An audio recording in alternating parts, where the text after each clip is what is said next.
Kino Iskra a filmový klub Kina Iskra v spolupráci s Múzeom mesta Kežmarok si už po 6. krát pre vás pripravili letné kino na hrade.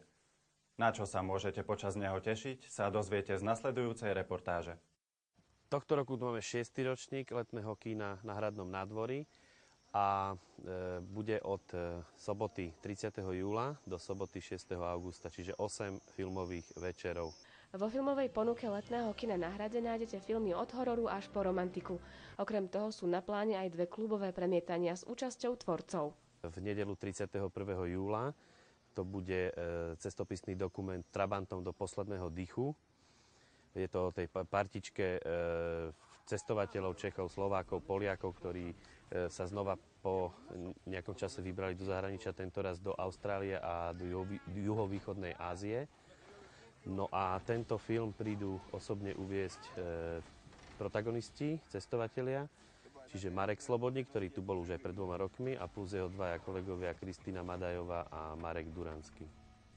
Druhé klubové premietanie priniesie na plátno absolútnu novinku známeho slovenského dokumentaristu Pavla Barabáša. Je to absolútna slovenská, dá sa povedať, že svetová predpremiéra nového slovenského dokumentárneho filmu známeho režiséra Pavla Barabáša. Film sa volá Sloboda pod nákladom a je to dokument o remesle horských nosičov, ktoré je tradičné, dá sa povedať, už iba u nás vo Vysokých Tatrách. V tomto filme vystupujú aj kežmarské legendy nosičstva ako Peter Petras, Ladislav Kulanga, ale aj Viktor Beránek či Ladislav Chudík. A všetci 4 spolu s režisérom prídu film osobne uviesť. Okrem toho je pre divákov letného kina pripravených aj 12 krátkych predfilmov. V prípade zlého počasia sa žiaľ premietanie ruší.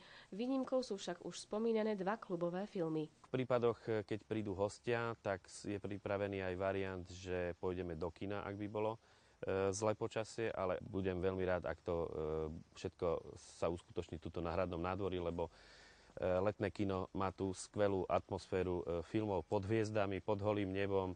Je to taká výnimočná romantika, niečo iné výnimočné, ako máme celý rok v kine. Takže divákov srdečne pozývam na 8 výborných filmových večerov na letnom kine.